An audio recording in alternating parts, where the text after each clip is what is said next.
Tem um vídeo que eu quero muito fazer que é sobre Diógenes, o cínico, o criador do cinismo, ou Diógenes, o cão, como é puramente conhecido aí pelas pessoas. E isso me lembra uma coisa bastante interessante. Diógenes o cão vivia como um aquém na existência humana, na vida. Tanto que os únicos pertences que descreviam que ele tinha era uma cambuca. E olha que logo depois, uma história que conta, uma lenda sobre ele, ele se desfez dessa cambuca ao ver uma criança pegando água do rio com as próprias mãos, falando que não precisava de nada para viver. E isso me lembra um filme muito interessante que eu não dava nada. Inclusive, eu vim assistir recentemente porque eu descobri que o Robert Pattinson, que é um dos meus autores favoritos, iria estar no terceiro filme da série, que é o filme do Duna. E eu vim assistir o primeiro filme. Ainda falta assistir o segundo e o terceiro filme. E nós somos apresentados à família dos Atreides, que inclusive, em um paralelo, que a gente tá com Odisseia agora no cinema, que eu fui assistir ontem, na segunda-feira, é parente de Agamenon, o rei Agamenon, que foi morto pela sua esposa depois da trairagem e tudo mais, e isso acontece na família dos Atreides também. E basicamente o Paul, ou Paulo, ou Paul, sei lá como que pronuncia o nome dessa desgrama, não escolheu um chamado confortável. E isso se percebe desde o início do filme, quando ele compreende a missão que ele tinha, mas ele entende que exige uma responsabilidade, exige renúncia do seu conforto e exige coragem.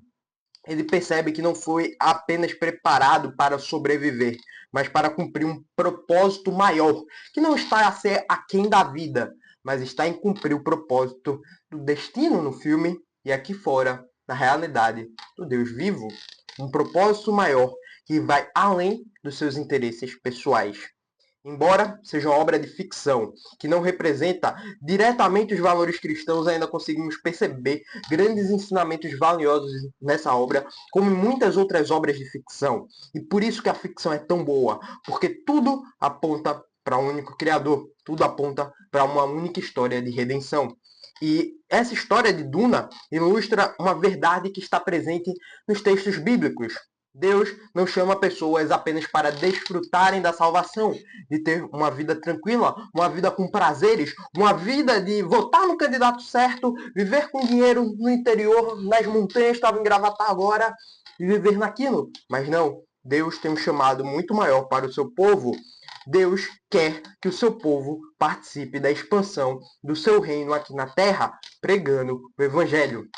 E depois de ensinar durante 14 capítulos sobre Evangelho, graça e a justificação, santificação, dentre tantas outras coisas, fora a unidade entre judeus e gentios, cristãos fracos na fé e fortes na fé, ele explica por que escreveu com tanta autoridade e revela que a sua verdadeira paixão por todos esses ensinamentos não é para ter o maior orgulho, para mostrar que ele é o apóstolo Paulo, o enviado de Deus, mas porque ele é o menor de todos os santos.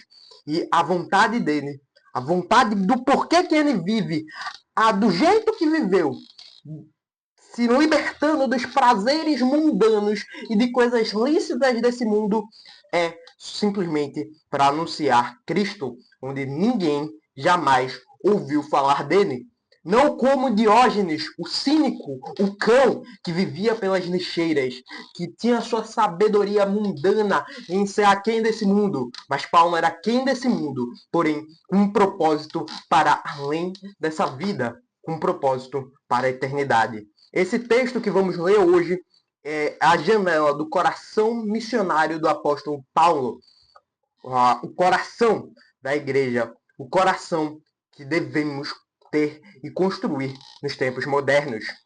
Eu peço que vocês abram sua Bíblia em Romanos 15 e vamos ler a partir do verso 14 até o verso 21, continuando a nossa exposição de Romanos.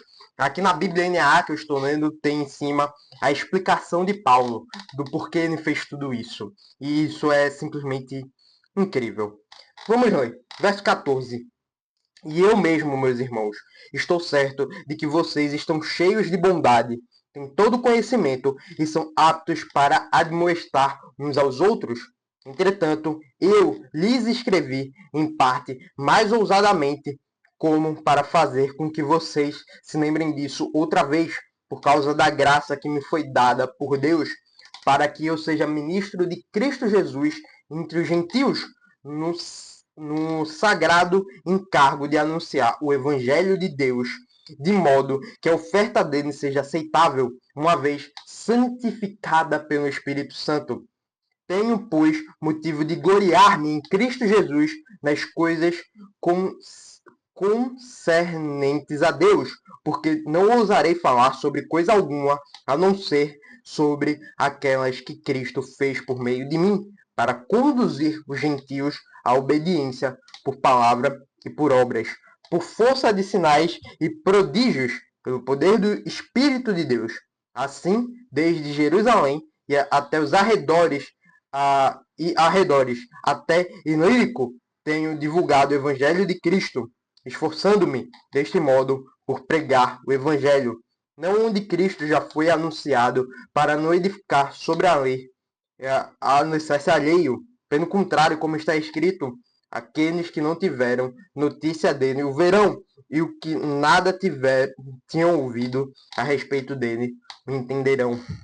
A explicação do porquê Paulo fala tudo isso, do porquê Paulo mandou esta carta, muito provavelmente negando lá com Romanos 1, do porquê que ele está fazendo essa carta aos Romanos, de querer vê-los. E mais futuramente, dentro do próprio texto, Romanos é uma carta que mostra o interesse de Paulo de ir para a própria Espanha, se assim Deus o quiser. E isso mostra o verdadeiro chamado do cristão.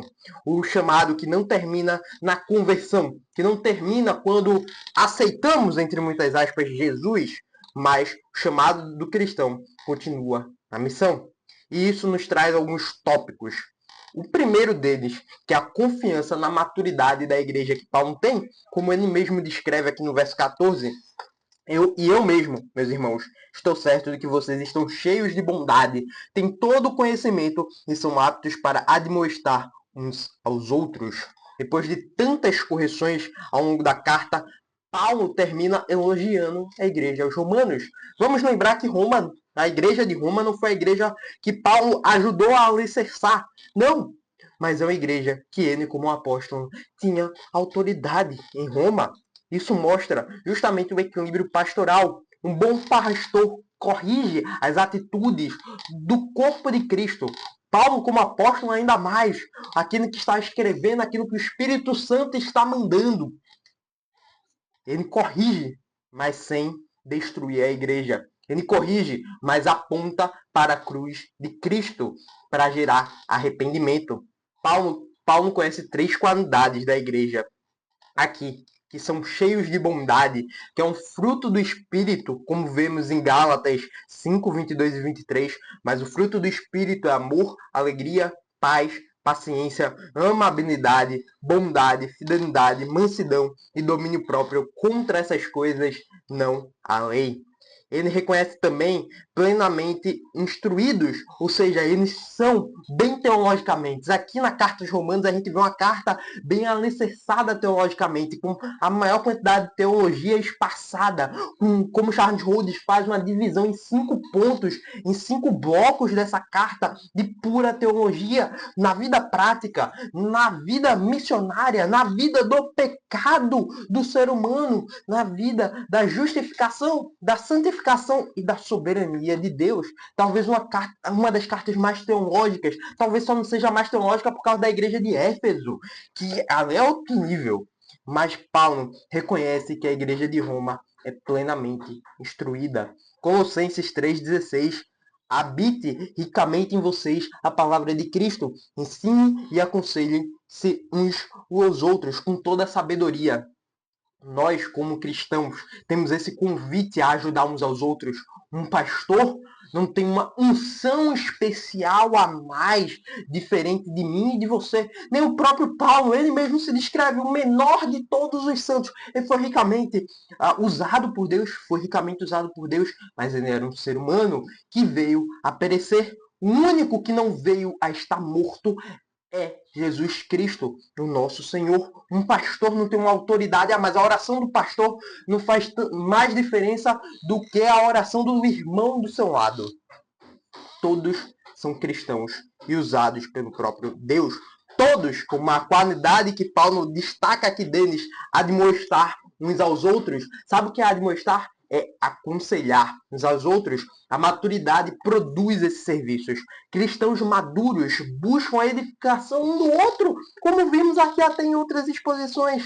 Não vivem apenas recebendo profetadas, profecias, decretos, ou só sentados na igreja como meros espectadores, mas produz uma mudança, produz pessoas em serviço para a igreja. A maturidade não é saber muito, é viver a palavra e ajudar outros a viverem também. Assim como um ferro afia o ferro, um irmão ajuda o outro. E isso nos leva a mais dois versículos, o versículo 15 e o versículo 16, que é o papel apostólico de Paulo, que muitas vezes, como a gente vê em 2 Coríntios, por exemplo, foi questionado: mas você não faz parte dos 12, como é apóstolo, como está fundando igrejas, não sei o quê. E Paulo responde isso aqui, sem os romanos terem perguntado, mas era algo que poderia se levantar. E isso daqui Paulo não escreve porque se acha superior. Ele escreve porque recebeu graça. Olhamos para o texto, verso 15 e verso 16. Entretanto, eu lhes escrevi, em parte, mais ousadamente, como para fazer com que vocês se lembrem disso outra vez, por causa da graça que me foi dada por Deus, para que eu seja ministro de Jesus entre os gentios, no sagrado cargo de anunciar o evangelho de Deus, de modo que a oferta dele seja aceitável, uma vez santificada pelo Espírito Santo. Paulo não está aqui para anunciar um imperador de Roma que seja para os cristãos como Constantino foi lá em 309, depois Constantino filho, assim, após a sua morte. Paulo não está para anunciar uma democracia, mas Paulo está para anunciar o reino de Cristo. Toda autoridade espiritual verdadeira nasce da graça e nunca do orgulho. Paulo não está dizendo aqui eu sou melhor que vocês, mas Paulo está falando a graça que me foi dada foi para anunciar o evangelho de Jesus. Ele descreve seu ministério usando a linguagem sacerdotal do Antigo Testamento. O sacerdote oferecia animais. Paulo agora oferece pessoas transformadas, com vidas transformadas. Apesar das divergências teológicas e muitas coisas eu não concordar com um parente meu, que é meu tio, eu concordo com uma coisa. A igreja cristã verdadeira, nunca usou um fio de dinheiro público. Nunca usou. Só a igreja católica, mas aí outras questões. Mas a igreja cristã, protestante, nunca usou fio de dinheiro público. E foi a igreja que mais, foi a instituição que mais transforma vidas. Só que não adianta só transformar vidas. Isso daí até sociedades não cristãs conseguem fazer. E é uma das coisas que o diabo mais quer. Porém, elas mostram a salvação. Mostram um sentido em uma vida com princípios. Paulo oferece a essas pessoas transformadas em estilo de vida e também decoração. Não pelo mérito delas, mas pela obra de Cristo Jesus. Pois é ele que começou a boa obra e ele é aquele que conclui. É o próprio Deus que nos dá na mão do seu Filho. 1 Pedro 2,9. Vocês, porém, são geração eleita. Somos eleitos de Deus. Sacerdócio real, nação santa, povo exclusivo de Deus, para anunciar grandezas daquele que o chamou das trevas para a sua maravilhosa luz. O próprio Deus nos chamou da luz para anunciar o seu evangelho, para anunciar as boas novas para o mundo, aonde o evangelho nunca foi propagado. Essa é a nossa missão como igreja. O objetivo da missão nunca foi aumentar números da igreja. O cristianismo sempre foi a religião, no início do milênio, assim por se dizer, no milênio não, mas do primeiro século, a igreja era escancarada. Era uma seita religiosa, a seita dos nazarenos. O objetivo é apresentar pessoas santificadas que lutam contra o pecado diariamente diante de Deus. E o verso 16 no final chama bastante atenção. O ministério como uma oferta a Deus. No finalzinho do verso 16, Paulo fala o seguinte: Cadê? Eu não tô achando. Entre os gentios, para que eu seja ministro de Cristo Jesus entre os gentios, no sagrado encargo de anunciar o Evangelho de Deus, de modo que a oferta dele seja aceitável, uma vez santificada pelo Espírito Santo. O missionário não trabalha para construir um império pessoal, uma mega igreja, ser um dono de igreja, que é o que vemos no cristianismo moderno, ou no neocristianismo moderno, entre muitas aspas. Ela prepara uma oferta para o próprio Deus. Quem santifica as pessoas não é o missionário, é o Espírito Santo. E Paulo escreve isso lá em Efésios 2, 8 a 10. Muito bem, pois vocês são salvos pela graça, por meio da fé, e isto não vem de vós, é dom de Deus. Não por obras, para que ninguém se glorie, porque somos criação de Deus, realizada em Cristo Jesus, para fazermos boas obras, a quais Deus preparou antes para nós as praticarmos. Toda conversão, toda mudança de vida é obra da graça de Deus em nós, porque nós, por nós mesmos, não conseguiríamos buscar o próprio Deus. Toda a santificação que vemos aqui no bloco 3 de Romanos é obra do Espírito Santo. E tudo isso não é para nossa glória, mas é para a glória de Deus.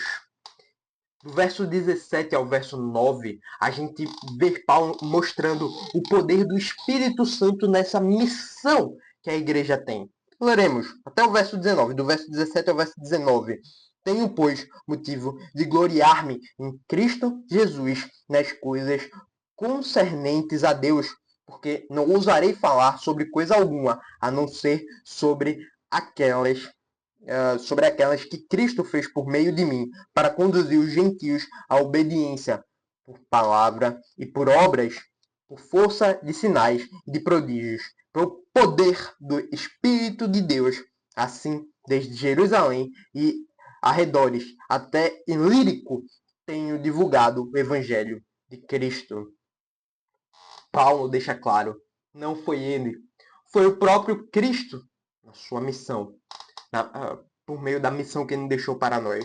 O evangelho nunca vai depender do carisma do pregador. Nunca vai depender, o pregador tem que gritar, tem que fazer um malabarismo, tudo mais. Não, o evangelho não depende disso. Não depende da persuasão do pregador. Depende única e exclusivamente do poder do próprio Deus. Atos 1:8. Mas vocês receberão poder quando o Espírito Santo descer sobre vocês e serão minhas testemunhas em Jerusalém, em toda a Judéia e Samaria e até os confins da terra. A descida do Espírito Santo lá em Pentecostes, de Atos 2, do 1 ao 13, é o cumprimento da profecia de Joel. A partir do ponto que os apóstolos reconheceram Cristo como o enviado, como o Messias de Deus, Jesus Cristo como o Messias de Deus, os apóstolos já tinham o Espírito Santo, mas em Atos foi cumprida a profecia de Joel, onde a igreja foi capacitada por Deus para isso aqui, para testemunhar sobre Cristo em toda a Judéia, Samaria e até os confins da terra. Em 1 Coríntios 2, 4 e 5, Paulo fala: minha mensagem e minha pregação não consiste de palavras persuasivas de sabedoria, mas consiste de demonstração do poder do Espírito, para que a fé que vocês têm não se baseasse em sabedoria humana, mas no poder de Deus. Muitos filósofos modernos, um inclusive que eu sou muito fã, que é o Clóvis de Barros Filho, o professor Clóvis de Barros Filho, ele fala que é muito fã de Jesus por todos os ensinamentos. Só que os ensinamentos de Jesus não são apenas humanos, mas são ensinamentos para uma eternidade, para o seu povo que o segue. E é justamente isso que o Espírito produz. Não produz achar o fã-clube, não achar o próprio Jesus um cara bom, legal, com a filosofia massa. Mas as palavras de Jesus são muito além de sabedoria humana. E o Espírito Santo, através do Espírito Santo, é o que produz conversão, transformação, perseverança e o principal, a expansão da igreja. E igreja, puramente que eu falo, é o povo de Deus. Aqueles que confessam Cristo como o Senhor. E toda a missão da igreja consiste em pregar onde Cristo ainda não foi anunciado. Voltemos ao texto, ao verso 20 ao verso 21. Esforçando-me deste modo para pregar o Evangelho, não onde Cristo já foi anunciado, para não edificar sobre a alicerce alheio. Pelo contrário, como está escrito, aqueles que não tiveram notícia dele o verão, os que nada tinham ouvido a respeito dele entenderão. Aqui parece o coração missionário de Paulo. Ele não buscava facilidade. Eu vou pregar, eu estou aqui em Jerusalém, eu vou pregar ali do lado de Samaria, que é mais próximo. Não, Paulo nunca buscou facilidade. Paulo buscava pregar o evangelho, buscava necessidade. Ele queria alcançar pessoas que nunca tinham ouvido falar de Jesus. E aqui ele cita sabiamente Isaías 52:15. Assim, ele aspergirá muitas nações, e reis fecharão a boca por causa dele, pois verão aquilo que não lhes havia sido anunciado, e entenderão aquilo que não tinham ouvido. A missão sempre esteve no plano de Deus. Deus nunca mudou o seu plano. A história da Bíblia é uma única história conectada desde o Antigo Testamento. E na grande comissão, lá em Mateus 28:19, a Cristo confirma isso. Portanto, vão e façam discípulos de todas as nações, batizando-os em nome do Pai, e do Filho e do Espírito Santo, ensinando-os a obedecer a tudo o que eu lhes ordenei. E eu estarei sempre com vocês até o fim dos tempos. A grande comissão não é o ministério da igreja, que são alguns crentes separados e capacitados para fazer. A grande comissão é a identidade da igreja de Cristo. Ir por todo mundo, seja do outro lado deste mundo ou do outro lado desta rua que eu tenho aqui em casa, pregar o evangelho. E tudo isso mostra Paulo terminando que a sua vida girava em torno de Cristo.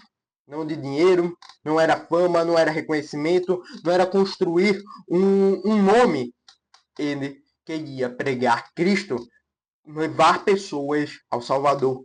E hoje, o chamado que Paulo tinha lá atrás continua para a sua igreja. O chamado que nós temos como povo eleito, nação santa de Deus. Nem todos serão missionários transculturais, como indo para a Indonésia como um casal missionário da minha igreja agora que voltou por conta de perseguição. Mas para pregar o evangelho na nossa família, na universidade, no trabalho, na nossa vizinhança, nas redes sociais, em qualquer lugar que conseguiremos chegar. Onde Deus nos plantou, ali existe um campo missionário para a gente.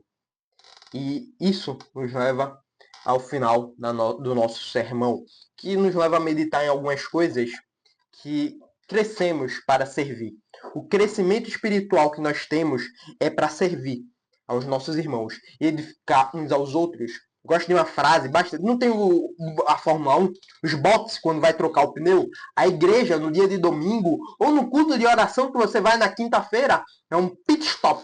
É para você parar, a ser aconselhado por outros, e aconselhar outras pessoas. E durante a semana, durante os 6 dias do seu trabalho, você ir pregar o evangelho aonde Deus lhe plantou.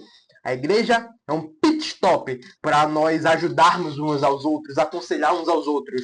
E vamos crescer espiritualmente para servir as outras pessoas. Devemos nos lembrar de quem merece a glória. Isso que nós fazemos de pregar o evangelho, de crescer, de almas aceitarem Cristo, entre aspas, não é por nós, mas é o próprio Deus, o próprio Espírito Santo. E toda a glória vai para o Deus triuno. Veja pessoas como uma oferta ao Senhor. Evangelizar não é aumentar as estatísticas da igreja, é cooperar para que vidas sejam apresentadas a Deus e santificadas pelo poder do Espírito Santo. Devemos orar. E tudo isso nos leva à oração, que é a nossa relação com o próprio Deus. Mateus 6, fecha a porta do seu quarto e peça em secreto, porque se você pede em secreto, Deus recompensará você. Interceda por povos não alcançados, povos que o cristianismo é perseguido, para que missionários cheguem lá e alcancem essas pessoas que ainda não ouviram falar de Cristo ou que não compreendem Cristo completamente. Devemos viver como enviados. A palavra apóstolo é um enviado. Estourou toda a câmera agora. Mas a palavra apóstolo significa um enviado. Nós somos enviados de Deus nesse momento. Nas nossas universidades que estudamos, no nosso trabalho, na nossa escola, se você ainda é adolescente, nós somos enviados. E devemos viver assim. Nosso trabalho missionário começa na segunda-feira no nosso trabalho, começa na nossa vizinhança, começa na nossa família. E tudo isso nos leva a um texto que já lemos aqui, de Romanos 10, onde vemos a responsabilidade humana. Deus é soberano, mas temos a nossa parte, que fica lá no verso 14 e no verso 15 de Romanos 10. Como, pois, invocarão aquele em quem não creram? E como crerão naquele que não ouviram falar? Como ouvirão se não houver quem pregue? E como pregarão se não forem enviados? Como está escrito, como são belos os pés dos que anunciam boas novas. Deus usa a igreja, Deus usa seu povo. O mesmo Deus que determinou o fim também determinou o meio, os meios, e quem ele usa, da forma que ele quiser e quando ele quiser. Esse foi o texto que lemos hoje. Muito obrigado. Foi meio atrasado, saiu na terça-feira esse vídeo, porém, creio que foi uma mensagem valiosa que eu consegui passar aqui para você. Um beijo bem grande, clica no vídeo aí do lado. Tamo junto, galera. Falou, fui e tchau.